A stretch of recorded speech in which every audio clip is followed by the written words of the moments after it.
Depuis Kinshasa, il est 20h. Madame, Messieurs, bonsoir. Au sommaire de ce vendredi, 3 priorités fixées pour redorer l'image de la Société nationale d'électricité. Réduire le perte technique et commerciale, mobiliser les ressources pour financer de grands projets énergétiques et autres. Teddy Luamba a pris officiellement le bâton de commandement. Fini la dépendance dans la confection des tenues militaires de la police en RDC.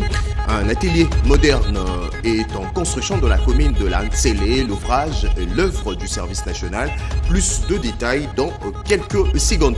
L'humanité célèbre la journée mondiale du tourisme. Pourquoi pas un tourisme éducatif à Kinshasa. Focus spécial ce soir à l'Académie de Beaux-Arts où Jésus Noël Cheke, le ministre provincial en charge du tourisme de Kinshasa, et son collègue de l'enseignement ont lancé ce vendredi un programme provincial lié à cette vision. Mesdames et messieurs, voilà tout pour le titre. L'actualité de ce soir nous amène d'abord aux USA. Le président de la RDC a eu de séances de travail tour à tour avec la délégation du Haut Commissariat pour le réfugié du Comité international de la Croix-Rouge, le président de la FIFA et la directrice exécutive du programme de l'alimentation. Les autres détails dans ces reportages signés Pierre Kibambi-Somoué.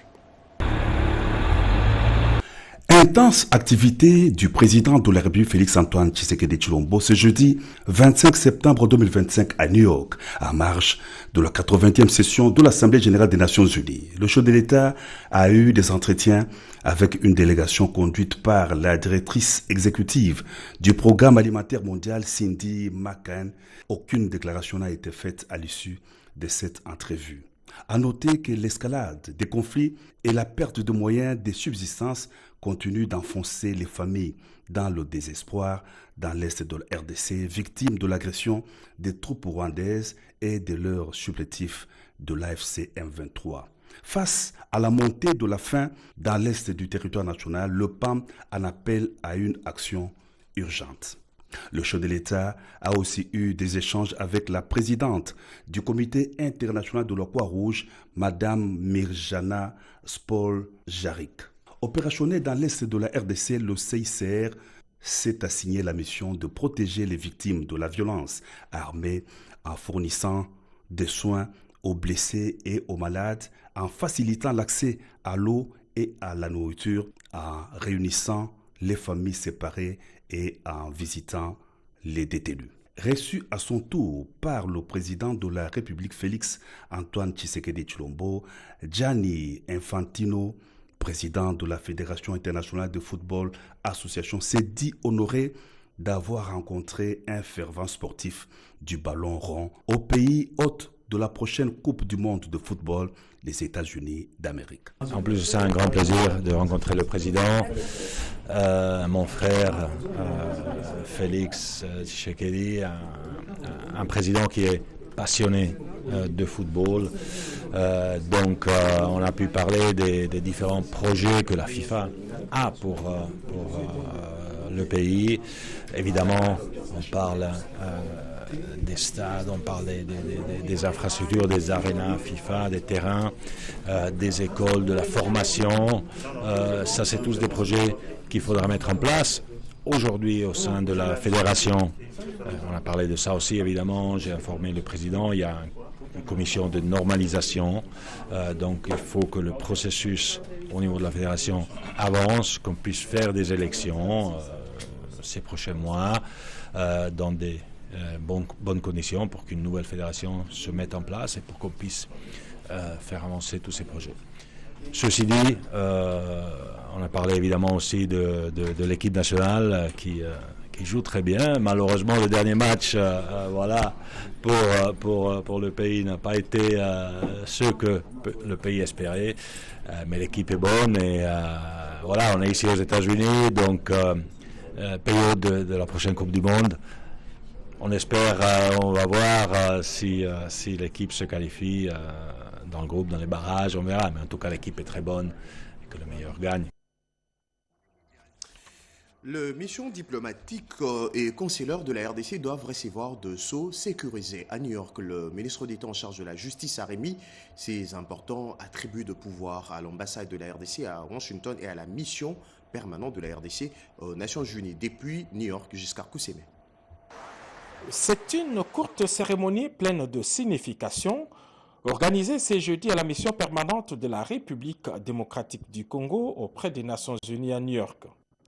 En réponse à la demande de la ministre d'État, ministre des Affaires étrangères, adressée à son collègue de la Justice, en vue de doter les missions diplomatiques des sceaux uniformisés, certifiés et sécurisés, le ministre de la Justice et garde des Sceaux, Guillaume Manguefa, a remis à sa collègue, chef de la diplomatie, ces nouveaux sceaux, qui les a transmis à son tour au chef de la mission permanente à New York, Zenon Mokongo, puis au chargé d'affaires de la RDC à Washington. Les sceaux officiels ont pour rôle d'authentifier les actes et documents de nos institutions, de nos services publics et de nos missions diplomatiques, pour assurer leur uniformité, leur sécurité et prévenir toute falsification.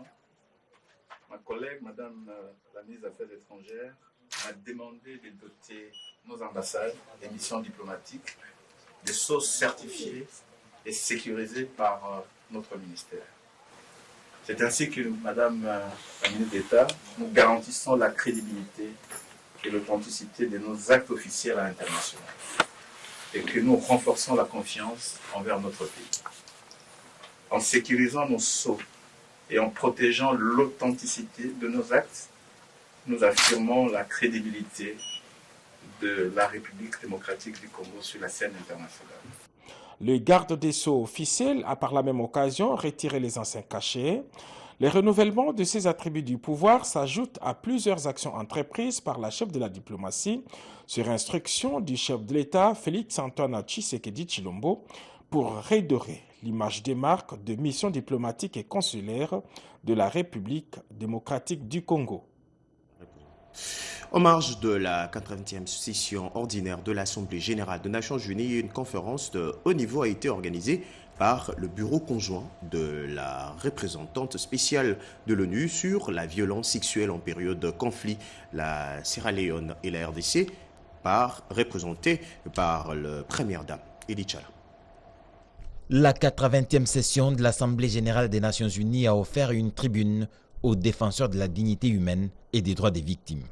Une conférence de haut niveau organisée par le bureau de la représentante spéciale de l'ONU sur la violence sexuelle en période de conflit et la République de Sierra Leone, avec en tête le président Julius Maada Bio et la première dame Fatima Maada Bio, a réuni responsables et partenaires autour d'un sujet douloureux: les femmes et filles tombées enceintes après des viols en temps de guerre et les enfants nés de ces crimes. La République démocratique du Congo était représentée par la première dame, Denise Nyakeru Tshisekedi, venue porter la voix des survivantes et de défendre des réponses concrètes. Denise Nyakeru Tshisekedi a rappelé les avancées de la République démocratique du Congo grâce au Fonds national de réparation des victimes, le FONAREV, identité légale, soins médicaux et psychologiques, accès à l'éducation.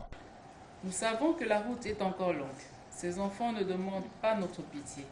Ils demandent leur droit à exister pleinement, sans honte ni rejet. Ils demandent à être aimés, éduqués, protégés. La guerre a tenté de leur voler leur identité. Mais nous, collectivement, nous pouvons leur offrir autre chose. Une identité réparée, une vie digne, un avenir de paix. Je lance ici 3 appels. Premièrement, reconnaissons ensemble les droits de ces enfants par l'adoption et l'endossement des principes que nous représente cet événement. Deuxièmement, investissons dans des solutions concrètes et durables à travers le financement du fonds CRSV Multipartner Trust Fund. Troisièmement, changeons le regard. Cessons de les désigner comme des enfants de la guerre, mais proclamons qu'ils sont les enfants de la vie et de l'humanité. En 2025, plus de 37 000 victimes ont déjà été recensées, dont 1200 mères et enfants soutenus directement. Aux côtés de ses homologues de Sierra Leone et de la représentante spéciale de l'ONU, Denise Nyakeru Tshisekedi a lancé un appel à l'unité pour que plus aucune femme, plus aucun enfant ne soit condamné au silence. Et puis les opportunités d'affaires en RDC font de ces pays la future destination pour les investissements. Une terre propice aux affaires, les investisseurs américains ont été sensibilisés lors du forum d'investissement RDC tenu aux USA. Le mine, l'agriculture aussi, la fiscalité attrayante leur ont été présentées par les différents intervenants. Invest India Congo Ball Business and Roundtable a vécu à New York, aux États-Unis d'Amérique. Les hommes d'affaires, dirigeants des grandes entreprises, décideurs politiques et innovateurs ont eu un rendez-vous inédit d'affaires sur la République démocratique du Congo. Un sous-sol qui révolutionne les technologies et garantit la transition énergétique, disposé à accueillir de nouvelles explorations et de nouveaux investisseurs, a été exposé. Un sol d'une rare fertilité, n'attendant qu'agriculture intensive et un agrobusiness florissant, la géographie agricole de la RDC a été sublimée au cours de cette rencontre. Pour couronner le tout, la fiscalité est sans pareil en Afrique et les plus qu'alléchante, le directeur général de la Direction générale des impôts, Barnabé Mwakadimamba, l'a expliqué aux potentiels investisseurs américains. Je lance un appel aux investisseurs américains de venir investir en RDC. Vous venez pour investir en RDC, vous pouvez avoir la possibilité pendant 10 ans de ne pas payer l'impôt sur le bénéfice et profits. Et cela nulle part ailleurs. Participant au forum, la ministre de la Jeunesse, Grace Coutinho, a rappelé que la jeunesse congolaise est très entreprenante et dynamique. Le programme d'action mondiale pour la jeunesse demeure un cadre essentiel pour orienter les politiques publiques et accompagner les jeunes vers leur plein épanouissement. Pour la RDC, cette commémoration est l'occasion de dresser un état des lieux des avancées. La jeunesse n'est pas une catégorie vulnérable à assister, mais un partenaire stratégique à valoriser. Les opportunités d'affaires ont été suffisamment mises à portée des mains. Les chefs d'entreprise américaines ont reçu toutes les informations nécessaires afin de s'engager en affaires en RDC. Allez, on change carrément de registre au pays. Évaluer la coopération en cours entre la Banque mondiale et la RDC. Préparer les prochaines assemblées annuelles d'octobre. C'est l'essentiel de la rencontre entre le ministre des Finances et le directeur des opérations de la Banque mondiale pour la région de Grand Lac. Dans un autre tableau, le ministre des Finances a lancé des outils de gestion et suivi de programmes financés par le partenaire Sylvie Moembo.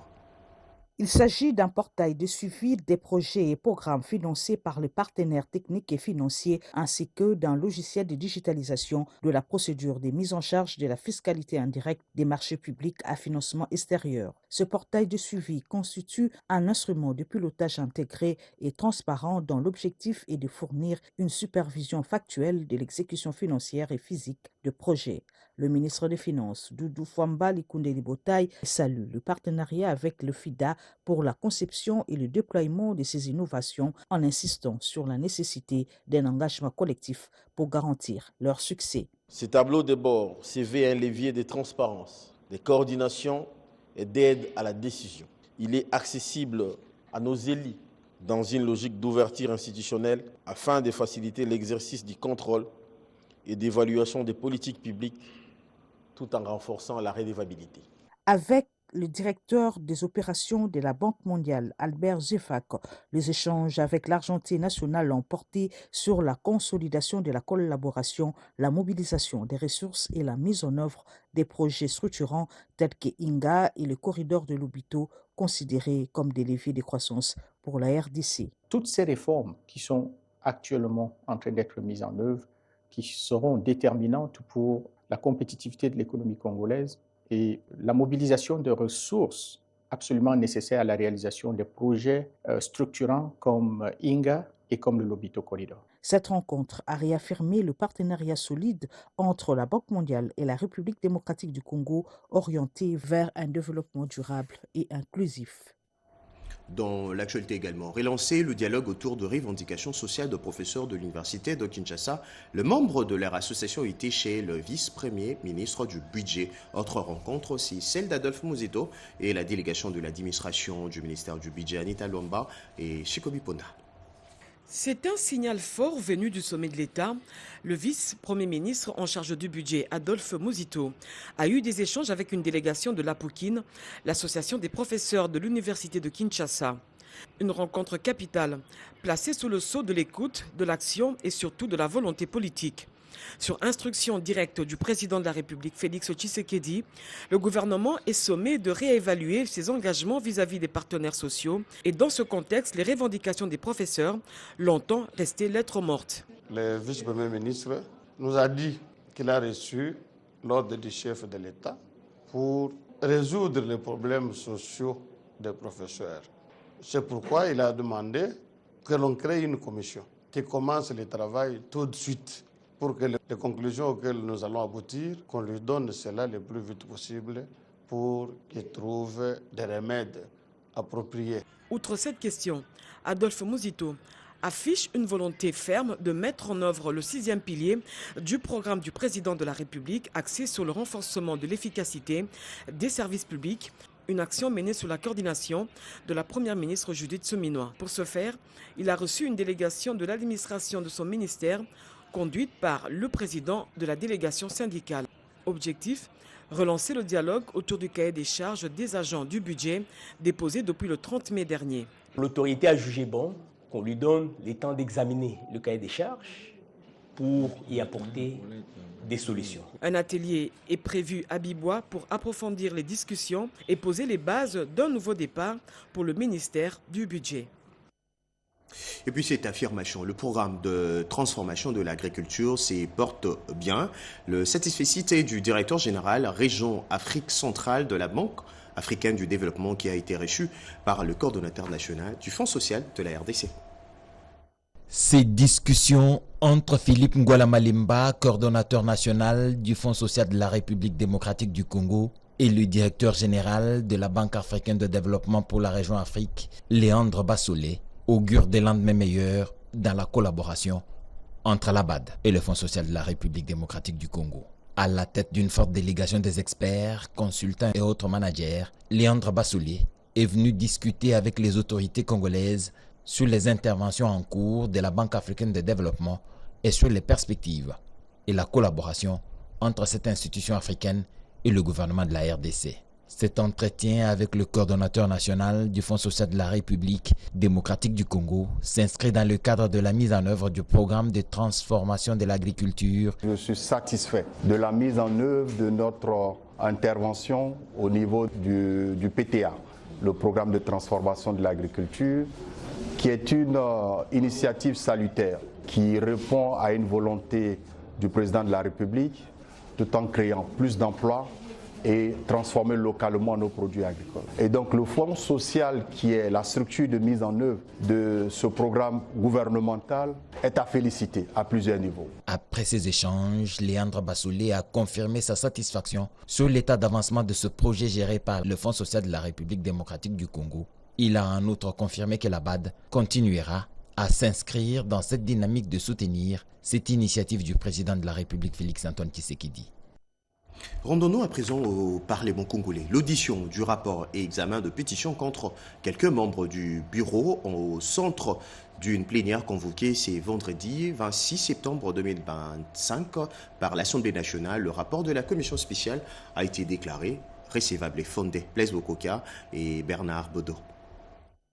Une séance plénière de tous les enjeux, c'est celle qu'a connue ce vendredi 26 septembre 2025 l'Assemblée nationale. La commission spéciale est mise sur pied pour examiner les griefs à charge du rapporteur, de la questeur et de la questeur adjointe par les pétitionnaires à présenter son rapport. J'invite donc l'honorable président de la commission spéciale et temporaire à prendre la parole pour nous présenter l'économie.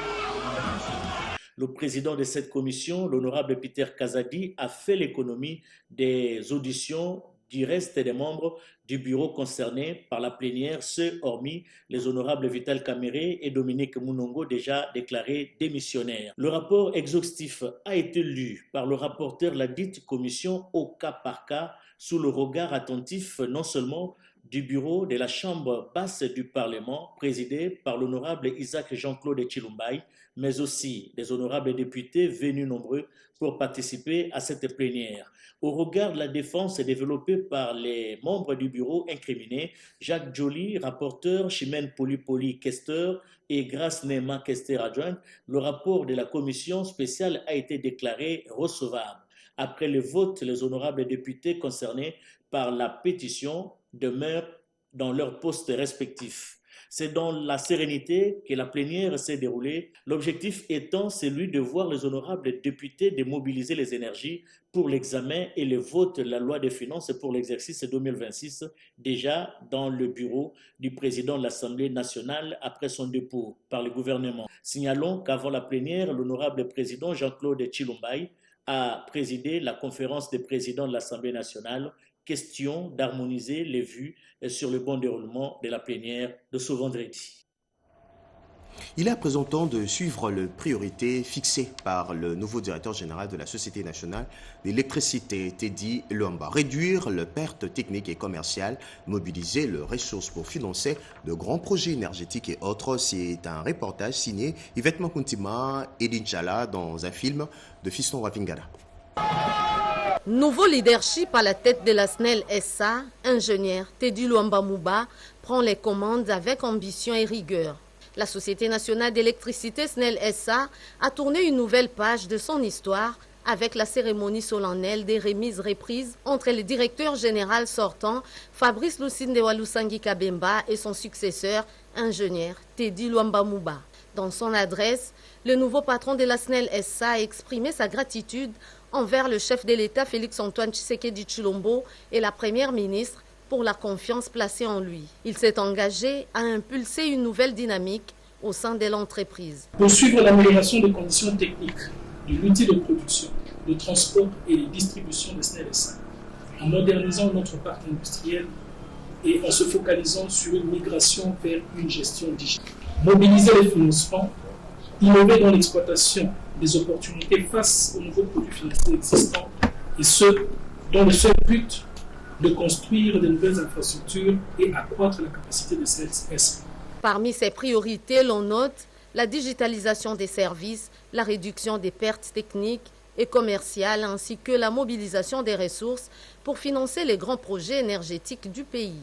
Ces changements de leadership interviennent à un moment charnière alors que la SNEL SA est appelée à jouer un rôle crucial dans l'électrification nationale et le développement économique du pays. Lors d'une rencontre à Kinshasa, le ministre de Relations avec le Parlement et son collègue de ressources hydrauliques et électricité ont discuté sur le suivi du projet de loi pour la matérialisation du projet Grand Inga. Le gouvernement de la République démocratique du Congo tient à cœur les méga-projets du Grand Inga. Le ministre des Ressources hydrauliques et électricité, Aimé Molendo Sakombi, et son collègue des relations avec le Parlement, Maître Guy Luandomboyo, ont abordé ces projets de loi dans la perspective d'un projet de loi au niveau de l'Assemblée nationale. Un texte qui appelle à un encadrement rigoureux. Aujourd'hui, il est question que nous puissions amener une loi consacrée à Inga avec une clarté au niveau du volet fiscal pour nos bailleurs, pour qu'on puisse alors confirmer la bancabilité de ce projet et aller donc de l'avant sur un projet qui va révolutionner. On ne peut pas développer un pays dans le noir. Et avec ce potentiel-là, le troisième d'ailleurs du monde, nous allons donc booster notre économie et surtout desservir l'électricité pour toute notre population. Pour aboutir à ces projets, le ministère des Relations avec le Parlement est un allié stratégique. Nous serons aux côtés de M. le ministre en charge des ressources hydrauliques et électricité pour l'accompagner, pour que cette fois-ci, qu'on n'arrive pas à un rejet de cette loi par le Parlement, mais plutôt par son adoption et au cours de cette session. Au terme, le Grand Inga pourra combler les déficits énergétiques de l'Afrique à 40%. Grand Inga est un levier important d'intégration régionale.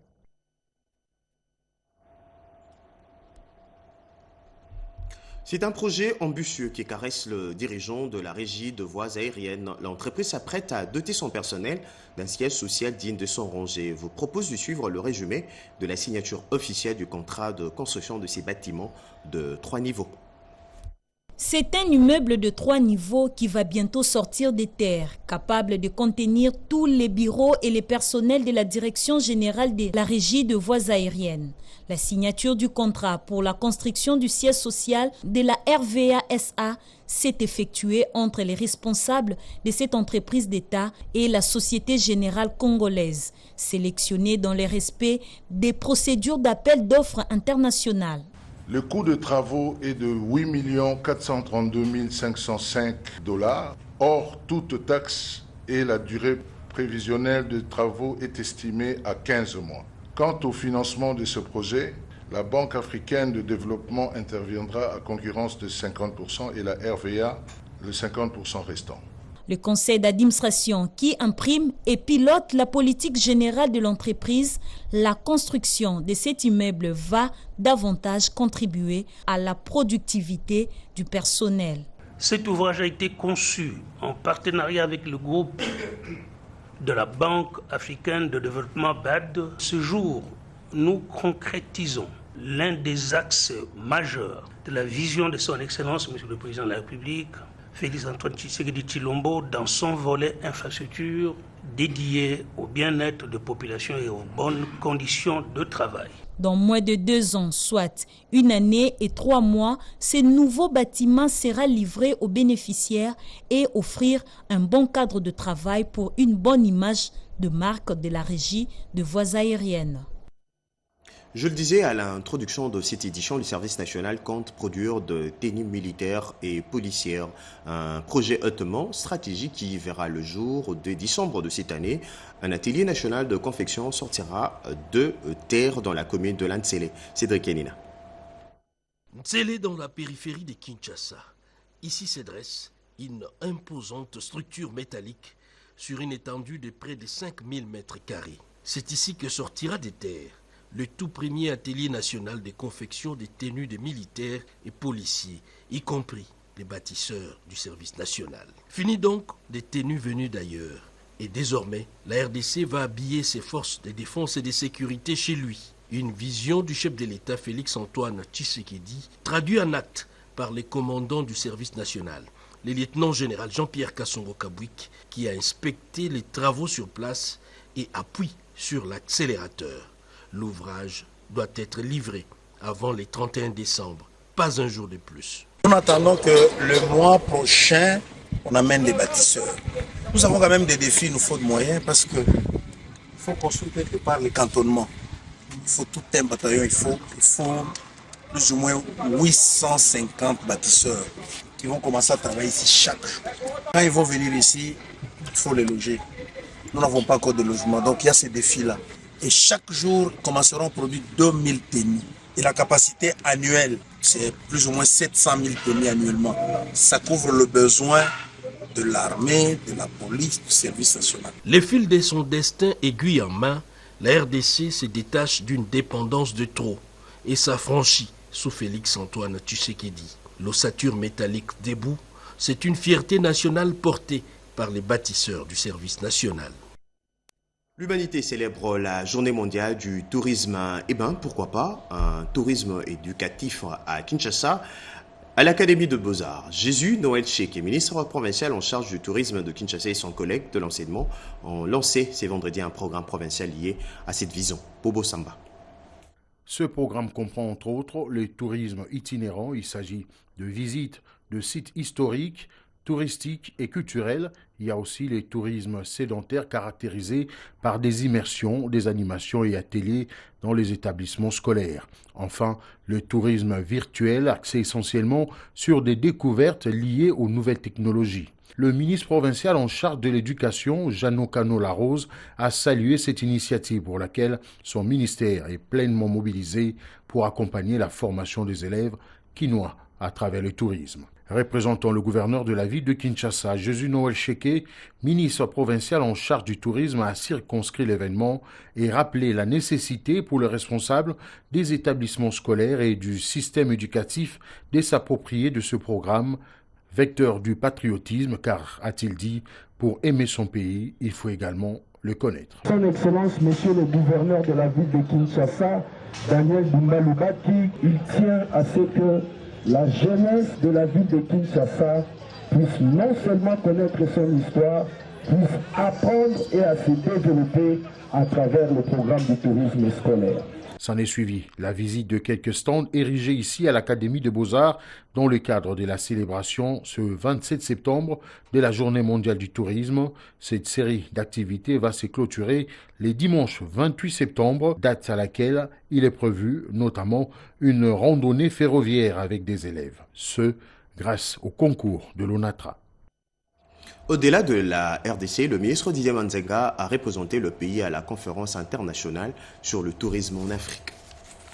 Les ministres du tourisme de la République démocratique du Congo séjournent depuis le 20 septembre dernier à Paris, en France, où Maître Didier Mazenga Moukandjou, surnommé affectueusement l'homme de Kisalo Nantouala, participe en tant que hôte de marque aux côtés de ses pairs africains, notamment du Sénégal, de la Côte d'Ivoire, du Bénin, du Cameroun, de la Tanzanie et de l'Ouganda, à la conférence internationale du tourisme de la Convention Afrique du Salon international French Travel Market IFTM, qui se déroule du 23 au 25 septembre à la porte de Versailles. En marge de cette conférence, le patron du tourisme en RDC a été reçu par le Club africain, un cadre de partage d'expériences créé par la diaspora africaine pour redynamiser la coopération et mettre en place le mécanisme de partenariat entre les différents ministères du tourisme et les ambassades censées promouvoir le tourisme et faciliter les visas aux touristes pour visiter l'Afrique. La RDC, pays aux multiples diversités culturelles, est immensement riche au point de vue de la flore et de la faune. Pays solution au changement climatique au cœur de l'Afrique a été choisi pour conduire les discussions et présider cette structure pendant un mandat d'1 année. Un motif de satisfaction pour Maître Didier Mazenga Moukandjou qui tient à booster le développement touristique en République démocratique du Congo. Le ministre Didier Mazenga Moukandjou a par ailleurs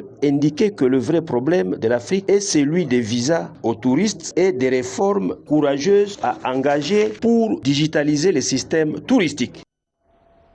Tout à fait autre chose. Le ligne maritime congolaise franchise une étape décisive dans l'amélioration des conditions de travail de leur personnel. Les assises paritaires débutant cette semaine ont abouti à la signature d'un protocole d'accord axé sur l'application du SMIC et plusieurs mesures sociales. Chimandondo.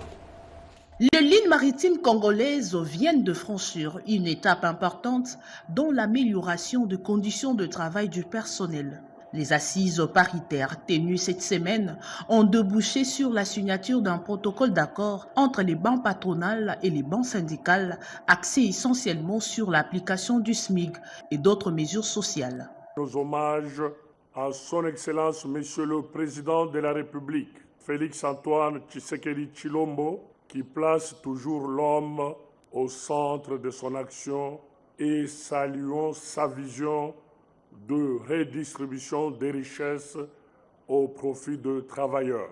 Nous nous félicitons de l'approche prudente adoptée qui a le double avantage de nous inscrire dans la vision du gouvernement de la République, celle d'améliorer la vie sociale des travailleurs. Jacques Madinonga Manzanza, président de l'intersyndicale, a salué la gestion de la direction générale qu'il qualifie de modèle en matière de respect de textes légaux et conventionnels. Les rêves de tous les agents et cadres LMC devient une réalité à cause d'une touche managériale de haute facture. Une nouvelle page s'ouvre au sein de l'île maritime congolaise et celle-ci sera écrite avec une convergence de vues entre le banc syndical et la partie employeur.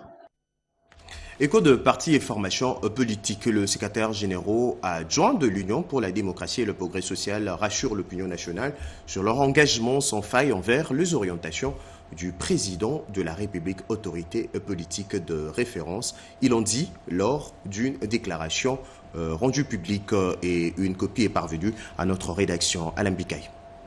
Réunis sous la direction du secrétaire général Augustin Kabouya, les membres de l'exécutif national de l'UDPS ont été briefés sur la rencontre du secrétaire général et son adjoint Deo Bizibou avec la haute autorité des référents du parti à la cité de Louya dans la nuit du 19 au 20 septembre dernier. À l'issue de cette réunion, les 5 secrétaires généraux adjoints signataires du document rappellent que ces résolutions visent à restaurer l'unité et et l'ordre au sein du parti présidentiel. Parmi les décisions phares de cette rencontre figure le retour du secrétaire général adjoint Deo Bizibou Balola à son poste au siège du parti délimité. Dans la même logique, le secrétaire général de l'IDPS, Augustin Kabouya, est invité à convoquer rapidement une réunion de l'exécutif national afin d'assurer la mise en œuvre des résolutions et garantir la sécurité de tous les participants. Sur ces deux commissions ont également été mises en place,